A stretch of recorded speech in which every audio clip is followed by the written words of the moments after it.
जय श्री राधे कृष्ण। आइए आज आप सब सुनेंगे शुक्र प्रदोष व्रत की कथा। तो बोलिए प्रेम से भगवान भोलेनाथ की जय, माता पार्वती की जय, सर्व देवी देवता की जय। एक समय की बात है, सभी प्राणियों के हितार्थ परम पवित्र भागीरथी के तट पर ऋषि समाज द्वारा विशाल गोष्ठी का आयोजन किया गया। विज्ञ महर्षियों की एकत्रित सभा में व्यास जी के परम शिष्य पुराण वेत्ता श्री सूत जी हरि कीर्तन करते हुए पधारे। सूत जी को देखते ही शौनक आदि 88,000 ऋषि मुनियों ने दंडवत उन्हें प्रणाम किया। महाज्ञानी श्री सूत जी ने भक्ति भाव से ऋषियों को हृदय से लगाया तथा आशीर्वाद दिया। विद्वान ऋषिगण और सब शिष्य आसनों पर विराजमान हो गए। मुनिगण विनीत भाव से पूछने लगे कि हे परम दयालु, कलिकाल में भगवान शंकर जी की भक्ति किस आराधना द्वारा उपलब्ध होगी, हम लोगों को बताने की कृपा कीजिए, क्योंकि कलयुग के सभी प्राणी पाप कर्म में रत होकर वेद शास्त्रों से विमुख रहेंगे। दीन जन अनेकों संकटों से त्रस्त रहेंगे। हे मुनि श्रेष्ठ, कलिकाल में सत्कर्म की ओर किसी की रुचि नहीं होगी। जब पुण्य क्षीण हो जाएगा तो मनुष्य की बुद्धि असत कर्मों की ओर प्रेरित होगी, जिससे दुराचारी पुरुष वंश सहित समाप्त हो जाएंगे। इस अखिल भूमंडल पर जो मनुष्य ज्ञानी होकर ज्ञान की शिक्षा नहीं देता, उस पर परमपिता परमेश्वर कभी प्रसन्न नहीं होते हैं। हे महामुने, ऐसा कौन सा उत्तम व्रत है जिससे मनोवांछित फल की प्राप्ति होती है? कृपा कर यह बतलाइए। ऐसा सुनकर दयालु हृदय श्री सूत जी कहने लगे कि हे श्रेष्ठ मुनियों तथा शौनक जी, आप धन्यवाद के पात्र हैं। आपके विचार सराहनीय हैं एवं प्रशंसनीय हैं।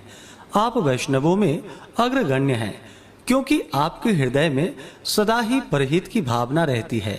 इसलिए हे शौनकादि ऋषियों, आप सुनो, मैं उस व्रत को तुमसे कहूंगा जिसके करने से सब पाप नष्ट हो जाते हैं। धन वृद्धि कारक, दुख विनाशक, सुख प्राप्त कराने वाला, संतान देने वाला, मनोवांछित फल प्राप्ति कराने वाला यह व्रत तुमको सुनाता हूँ, जो किसी समय भगवान शंकर जी ने सती जी को सुनाया था और उनसे प्राप्त यह परम श्रेष्ठ उपदेश मेरे पूज्य गुरु जी ने मुझे सुनाया था, जिसे मैं आपको समय पाकर शुभ वेला में सुनाता हूँ। अब मैं आपको शुक्रवार त्रयोदशी प्रदोष व्रत की कथा सुनाता हूँ। इस व्रत की पूजा विधि अन्य प्रदोष व्रत के ही समान है। इसमें श्वेत रंग की खीर जैसे पदार्थ का ही सेवन करने का विशेष महत्व होता है। श्री सूत जी बोले, प्राचीन काल की बात है, एक नगर में 3 मित्र रहते थे। तीनों में ही घनिष्ठ मित्रता थी। उनमें से एक राजकुमार, दूसरा ब्राह्मण पुत्र, तीसरा सेठ पुत्र था। राजकुमार व ब्राह्मण पुत्र का विवाह हो चुका था। सेठ पुत्र का विवाह के बाद गौना नहीं हुआ था। एक दिन तीनों मित्र आपस में स्त्रियों की चर्चा कर रहे थे। ब्राह्मण पुत्र ने नारियों की प्रशंसा करते हुए कहा कि नारीहीन कर भूतों का डेरा होता है। सेठ पुत्र ने जब यह वचन सुना तो अपनी पत्नी को लाने का तुरंत निश्चय किया। सेठ का पुत्र अपने घर गया और माता पिता से अपना निश्चय बतलाया। उन्होंने बेटा से कहा कि बेटा, शुक्र देवता डूबे हुए हैं। इन दिनों बहु बेटियों को उनके घर से विदा कराकर लाना शुभ नहीं होता है, अतः शुक्रोदय के बाद तुम अपनी पत्नी को विदा कराकर ले आना। सेठ पुत्र अपनी जिद से टस से मस नहीं हुआ और अपनी ससुराल जा पहुंचा।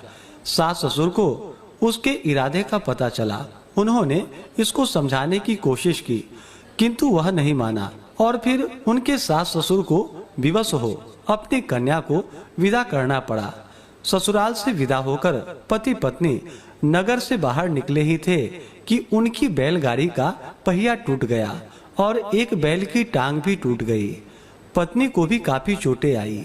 सेठ पुत्र ने आगे चलने का प्रयत्न जारी रखा। तभी डाकुओं से भेंट हो गई और वे धन धान्य लूट कर ले गए। सेठ पुत्र पत्नी सहित रोता पीटता अपने घर जा पहुंचा। जाते ही उसे सर्प ने डस लिया।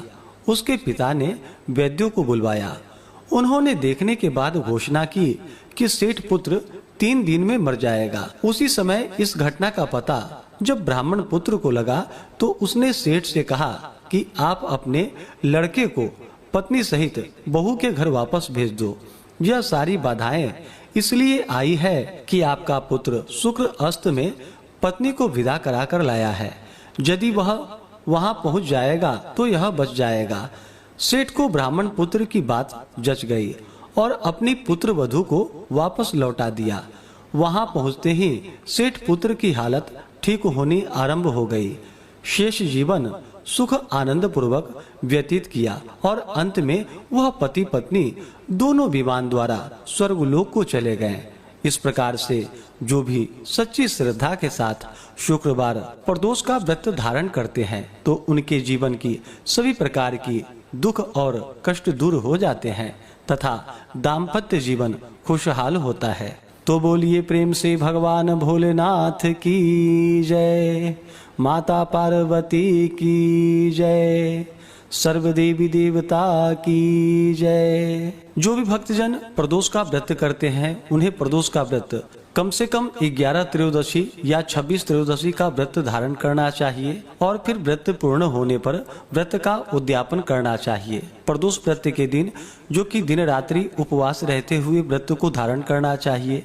जो उपवास नहीं रह पाते हैं, जिनका स्वास्थ्य सही ना हो, तो एक समय फलाहार ग्रहण करके व्रत को धारण करना चाहिए और इस दिन भगवान शिव जी का पूरे विधि विधान के साथ पूजन करना चाहिए। भगवान शिव जी का अगर मंदिर में पूजन कर रहे हों तो मंदिर में पूजन सामग्री लेकर के भगवान शिव जी का पूजन करें।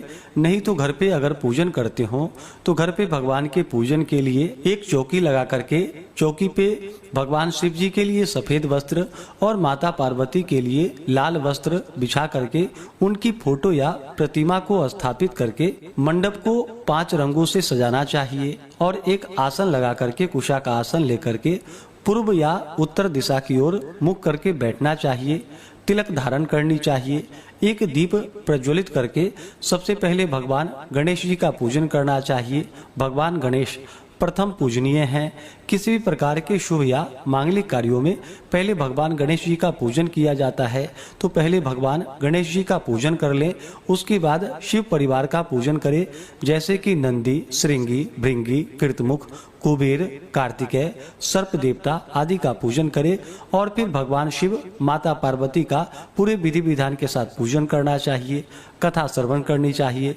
भगवान शिव जी के अष्टोत्र चालीसा आदि का पाठ या श्रवण करना चाहिए। व्रत के दौरान व्रती को किसी के ऊपर क्रोध नहीं करनी चाहिए। अपने मन में किसी के प्रति ईर्षा या द्वेष का भाव नहीं लाना चाहिए। इस दिन ओम नमः शिवाय या श्री उमा महेश्वराभ्याम नमः इन मंत्रों का जप करना चाहिए। स्त्रियां केवल नमः शिवाय नाम जप करे, इससे पुण्य फलों की प्राप्ति होती है। और जब भगवान शिव देवादिदेव महादेव प्रसन्न होते हैं तो अपने भक्तों के सभी प्रकार के दुख और कष्टों को दूर कर देते हैं तथा सुख और समृद्धि का आशीर्वाद प्रदान करते हैं। तो आशा करता हूँ कि यह जानकारी आपको अच्छा लगा हो। इसी प्रकार से ज्ञानवर्धक जानकारियाँ प्राप्त करते रहने के लिए, व्रत पूजा के बारे में जानने के लिए, कथा को सुनने के लिए चैनल पे अगर आप पहली बार आए हैं तो चैनल को लाल बटन दबा करके सब्सक्राइब करें, साथ में बेल आइकन घंटी को दबाएं ताकि आने वाली वीडियो का नोटिफिकेशन आपको समय से मिलता रहे। वीडियो को लाइक करें, शेयर करें। सुखी रहें और स्वस्थ रहें। जय श्री राधे कृष्ण। धन्यवाद।